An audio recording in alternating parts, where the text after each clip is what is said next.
नमस्कार, आप देख रहे हैं शिक्षा जंक्शन चैनल और मैं हूं रवि सिंह। इस वीडियो के माध्यम से बात करूंगा सेकेंड काउंसलिंग के बारे में जो झारखंड बीएड में इस वक्त चल रहा है। और बीएड से संबंधित जानकारी चाहिए तो इस चैनल को सब्सक्राइब कर लीजिए, चूँकि ये झारखंड का सबसे पुराना ऐसा चैनल है जो पल पल का अपडेट बीएड पे देता आया है और भी जो राष्ट्रीय स्तर की भी जो परीक्षाएँ होती है उसकी जानकारी देता रहता हूँ। तो ज़रूर से ज़रूर सब्सक्राइब करें, जुड़े चैनल से। बात करने जा रहा हूँ मैं सेकेंड काउंसलिंग के बारे में, चूँकि अभी तक आज जो है अंतिम तिथि था 30 अक्टूबर। 30 अक्टूबर तक नामांकन की प्रक्रिया चलनी थी फर्स्ट राउंड की। इसके बाद क्या कुछ होना है, क्या कुछ होगा, क्या समस्याएं आपके साथ आई है, क्या समस्याएं आ रही है और क्या कुछ आगे आपको करना है, इन मुख्य विषयों पे बात होगी।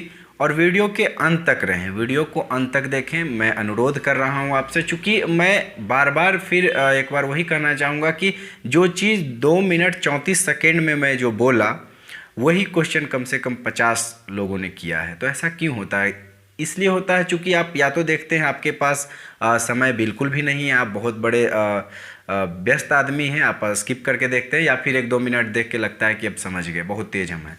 तो इस तरह की चीज़ें नहीं होनी चाहिए। जो लोग तेज़ होते हैं समस्याएं अक्सर उन्हीं के साथ आती है।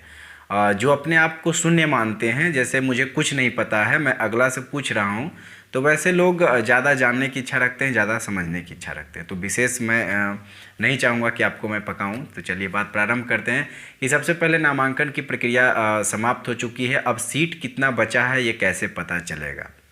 तो आज जो है, आज शाम में या कल सुबह में सारे जो भी कॉलेज हैं झारखंड के, जितने भी कॉलेज हैं, लगभग 136 कॉलेज जो भी है, तो सारे कॉलेज रिपोर्ट करते हैं, बोर्ड को भेजना होता है कि हमने इतने बच्चों का नामांकन लिया। उसमें बात किया जाए कि कहीं कहीं होता क्या है कि आप देखते हैं यहाँ 30 बच्चों का एडमिशन हुआ लेकिन वो 50 का रिपोर्टिंग करते हैं। तो ये ऐसे अवस्था में वैसा चीज़ होता है जो मैं बार बार कहता हूँ कि आप आवेदन दे दीजिए, जाति के लिए आप आवेदन दे दीजिए, इस चीज़ के लिए आप आवेदन दे दीजिए, सीएलसी के लिए। तो आवेदन देने से जो मैं बता रहा था बार बार, डॉक्यूमेंट्स वाला वीडियो जो नहीं देखे हैं वो लोग देख सकते हैं। तो वैसे कॉलेज में सीट भेज दिया जाता है कि 50 लोग एडमिशन ले लिए। वो कॉलेज का निजी मामला होता है कि वो कागज़ बाद में बच्चे लाकर दे देंगे। तो इस तरह से सीट जो मैट्रिक्स है 1-2 दिन में, 3 दिन में जारी हो जाएगा। सीट मैट्रिक्स जारी होने के बाद जो अगली काउंसलिंग की तिथि है वो भी बता दी जाएगी। और शिक्षा जंक्शन पे आपको सबसे पहले अपडेट देने का भी प्रयास करूंगा, तो सब्सक्राइब जरूर करें। और अच्छा लग रहा हो तो एक लाइक भी साथ साथ करते जाएं, चूँकि मेहनत करता हूँ मैं। तो सेकेंड काउंसलिंग का जैसे ही डेट आएगा आप अप्लाई कर सकते हैं। अब यहाँ दुविधा सवाल मन में आपका ये आ रहा होगा कि सीट मैट्रिक्स में कैसे पता चलेगा वहाँ कितना रैंक का हुआ नहीं हुआ। तो एक चीज़ आप लोगों ने गौर किया था, मैं शुरू से ही जो लोग नए जुड़े उनको भी बता दे रहा हूँ, जो 2020 में 19 में थे वो अलग बात है, 2021 में भी मैं बार बार बताया हूँ कि कितना से कितना रैंक को क्या मिलेगा। आप अधिकतर वीडियो में आप लोगों ने सुना होगा, लेकिन फिर भी सुनने के बाद यदि आप नए हैं तो आपको लगता होगा कि मैं ऐसे ही वीडियो बना रहा हूँ नॉर्मली, कुछ ये नहीं है, कुछ एग्जैक्ट मैं आंकड़ा नहीं बताता हूँ। लेकिन जो मैं बताता हूँ 90% सत्य होता है, क्योंकि 100% सत्य का तो मैं गारंटी खुद का भी नहीं ले सकता हूँ, क्योंकि मैं भगवान नहीं हूँ।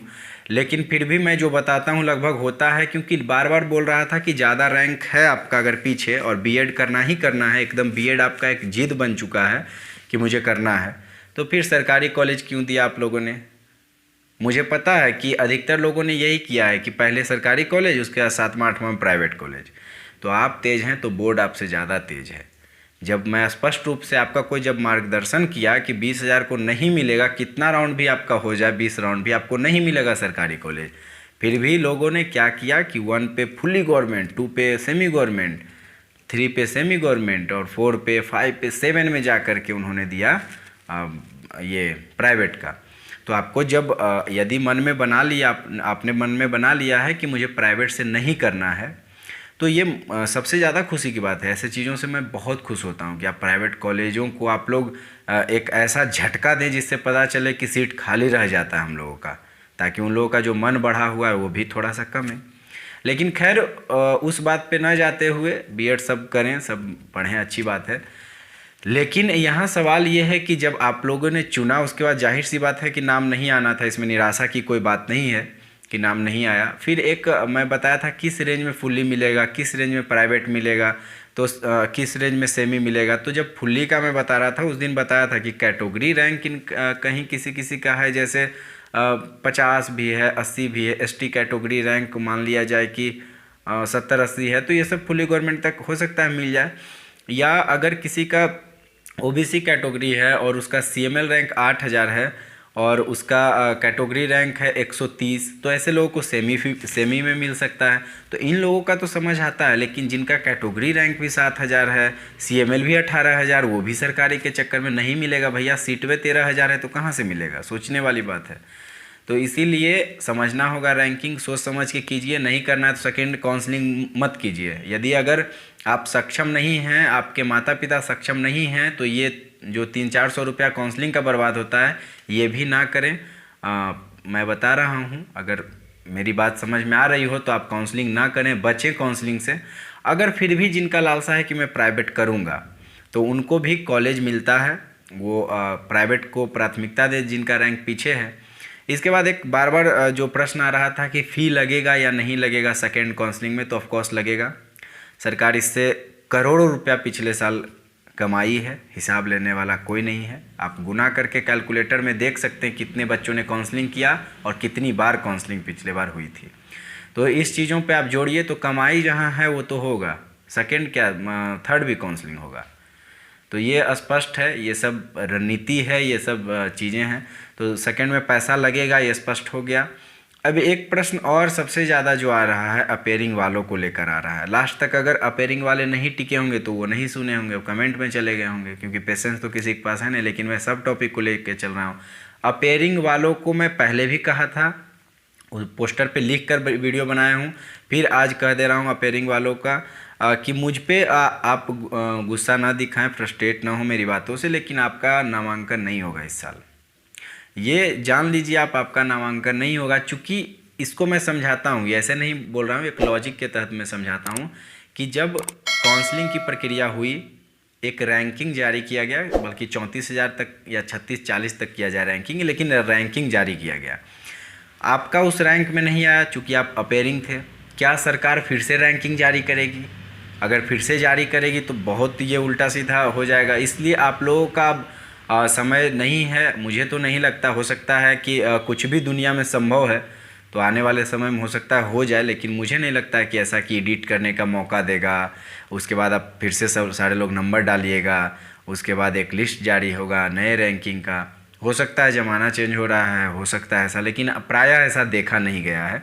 प्रायः ऐसा देखा गया है कि जो समय होता है, जैसे 27 सितंबर, तो उसी डेट को बढ़ा दिया जाता है, 10 अक्टूबर, 5 अक्टूबर, ऐसे करके समय को बढ़ा दिया जाता है। समय बढ़ने के बाद लोग अपना नंबर डालते हैं। लेकिन इस बार कोविड को लेकर चूँकि सत्र बहुत लेट है, तो चीज़ें जितनी जल्द हो, सरकार और जो विभाग है सब यही चाह रहा है कि चीज़ें जितनी जल्द समाप्त की जाए उतना ही अच्छा होगा, चूँकि क्लासेस भी प्रारंभ करना है।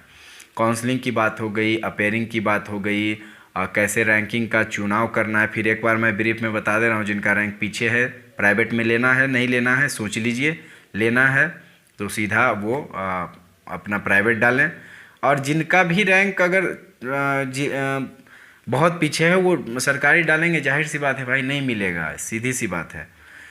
तो ये हो गया रैंकिंग के बारे में बात और अपेयरिंग वगैरह का, और इससे ज़्यादा कुछ मुझे प्रश्न दिख नहीं रहा था। और जो कैटेगरी पे बार बार क्वेश्चन आता है उसको भी मैं ले लेता हूँ, क्योंकि लगभग जैसे 500 कमेंट है तो 500 कमेंट में 100 कमेंट ही एक ही जैसा है, तो उसी को मैं बस ले रहा हूँ, उसी को मैं ले रहा हूँ। तो यहाँ पे है कि जिनका भी ओबीसी नहीं है, एक क्वेश्चन मुझे याद आया। क्वेश्चन ऐसा था कि तो ओबीसी सर्टिफिकेट का जहाँ तक सवाल है, तो एडिट करने का जब तक मौका नहीं देगा कैसे एडिट हो सकता है। दूसरी बार डॉक्यूमेंट्स के बारे में जो पहले ही बता चुका हूँ, एक बार फिर आज बता दे रहा हूँ कि कोई भी डॉक्यूमेंट्स नहीं है, ओबीसी वगैरह नहीं है, तो नया अप्लाई करके और पुराना जो भी है या फिर कोई स्लिप वगैरह है उसको लेकर एक आवेदन दे करके कॉलेज में नामांकन लिया जा सकता है। उम्मीद है कि सेकेंड काउंसलिंग से लेकर अपेयरिंग वालों से लेकर सारे प्रश्नों को मैं क्लियर कर पाया हूँ। इसके बदले मुझे कुछ नहीं चाहिए, बस आपका प्यार चाहिए, और प्यार एक लाइक में होता है, तो लाइक ज़रूर करें। चैनल पे नए तो चैनल को सब्सक्राइब करें, वीडियो को ज़्यादा से ज़्यादा शेयर कर दें ताकि अन्य लोगों तक ये मदद पहुँच पाए। इंस्टाग्राम पे आप फॉलो कर सकते हैं, डिस्क्रिप्शन बॉक्स में इंस्टाग्राम का लिंक है। इंस्टाग्राम पे लगातार भी मदद मैं कर रहा हूँ, मैसेज के द्वारा, कॉल के द्वारा, तो इंस्टाग्राम में लिंक है, ज़रूर से ज़रूर वहाँ जाकर फॉलो करें। फर्जी शिक्षा जंक्शन से बचें। दूसरा भी पेज चल रहा है जिस पे हमारे वीडियो नजर आए, उसी पेज को फॉलो करना है। धन्यवाद, नमस्कार।